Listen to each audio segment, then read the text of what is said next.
Hello everyone, welcome back to Pretty Girl Confessions. I'm your host, your Pretty Girl, and today we're discussing You Can't Be Broke and Be Pretty, Part 1. So why you shouldn't be broke as a pretty girl?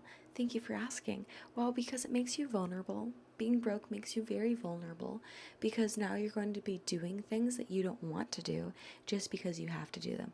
And yeah, I know everyone has a job, they have to work to make money, but I'm talking about taking on humiliating jobs, taking on degrading positions in life, doing things that have nothing to do, that actually go against your morals and your values, but you have to do them. Because if you don't, what happens? You're homeless, you have no car, and then you can't work.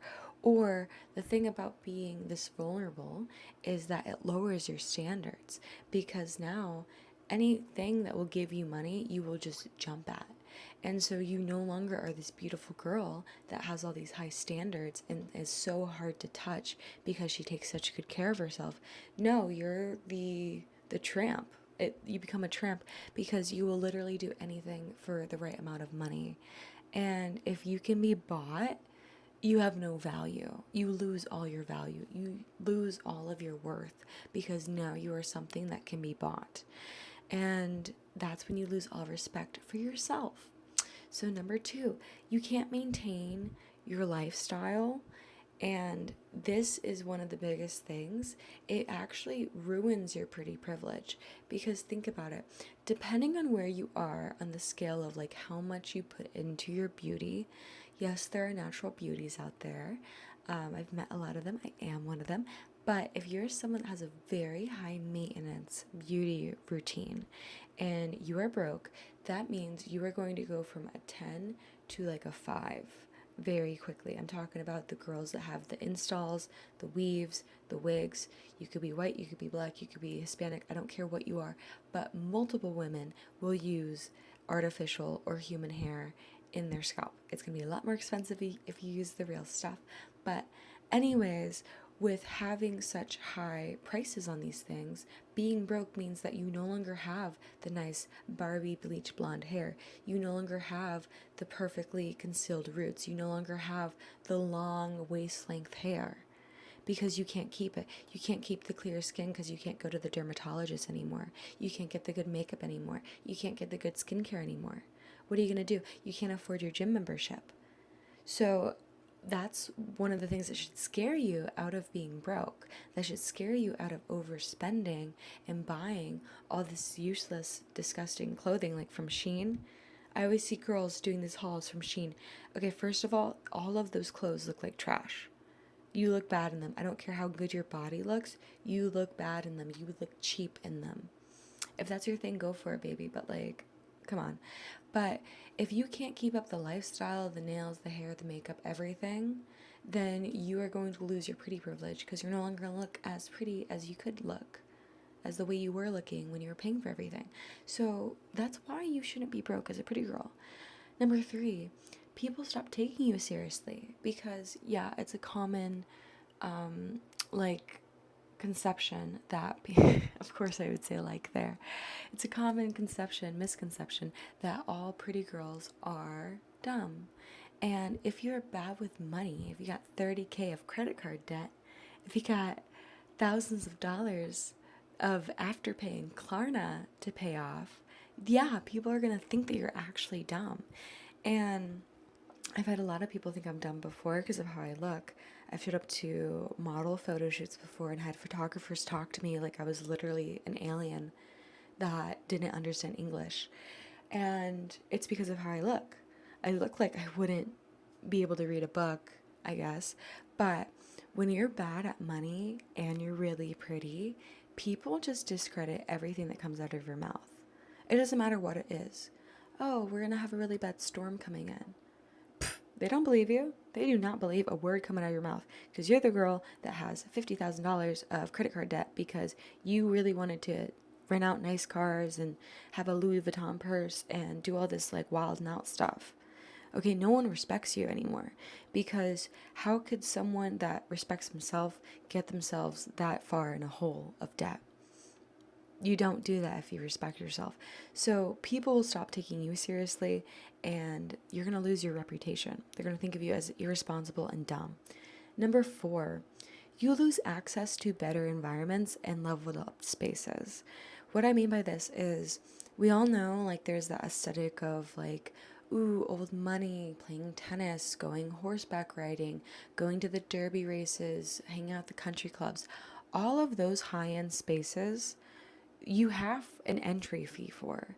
And the entry fee looks different. Like for golf, to get in that golf space, you have to have golf clubs and you have to have the right outfits for golf because they are very big on etiquette.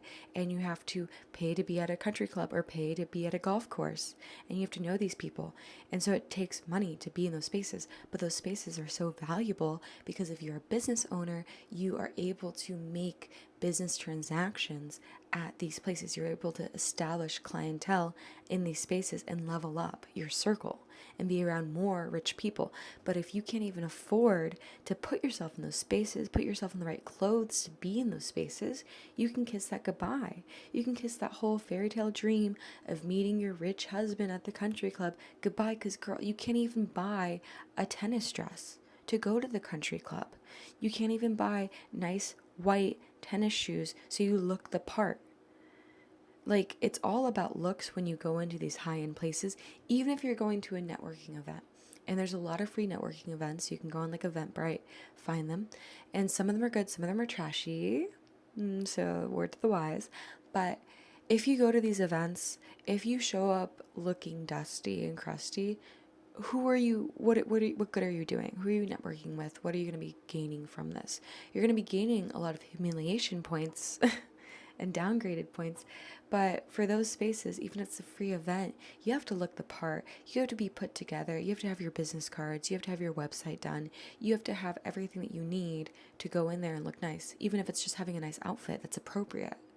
So you lose access to all of these environments because you're broke. You can't afford to meet up with these new potential clients for tennis or for brunch at the country club or just to go to the derby race, or I don't know. There's a bunch of different things. Even like mixers at these nice high-end lounges, you can't afford their $25 drinks, so you can't go.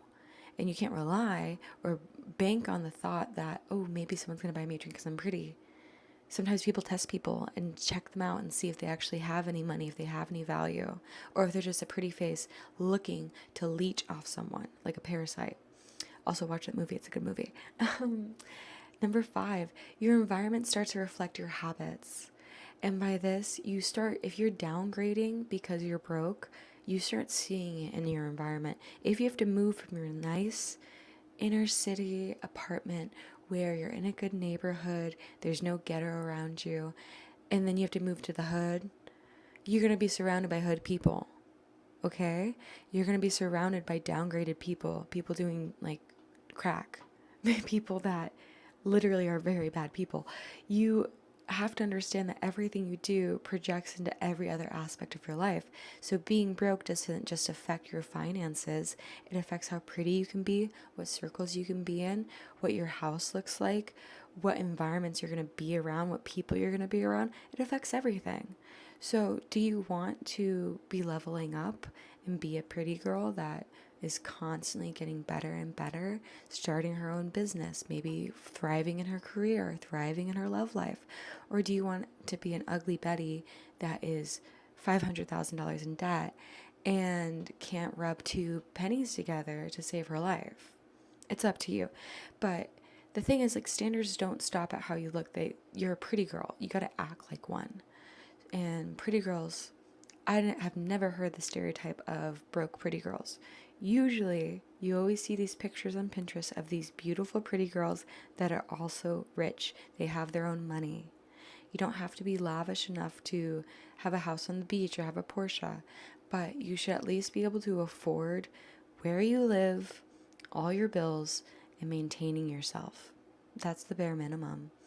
And if you're falling very short, you need to look at what you're doing wrong and address that. And I'm going to be addressing it in the next video.